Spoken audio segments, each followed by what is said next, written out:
Hi, I'm here at PMI Seminars World with our next edition of Asking for a Friend.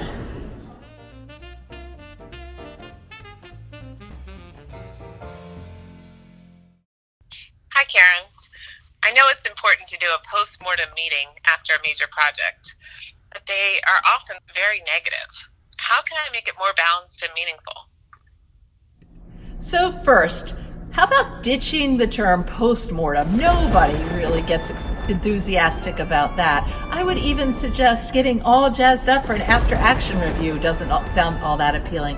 What instead if you renamed it and said we're going to do a post-project celebration? You're going to be celebrating a couple of things. One, all the good things that happened with the project. Two, the relationships and how everyone supported one another. And three, what did you learn? Second, you want to make sure that you're doing these meetings consistently after every project, not just when something went wrong. Third, invite your team before the project even starts to make a list of the questions that you will use to run that meeting, because then if they have some ownership with it, they'll be thinking about those questions as the project goes along.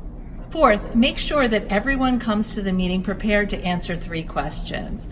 First, what are they most proud of as part of their contribution to the project?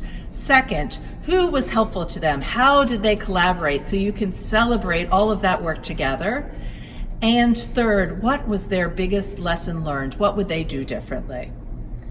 And finally, you don't want to wait till the end to do a meeting like this. If you're consistently touching base along the way, talking about what's working and what's not, you have opportunities to course correct. And if you write those down and keep those notes, that's a great way to start your post-project celebration. So those are a few of my thoughts. What would you add?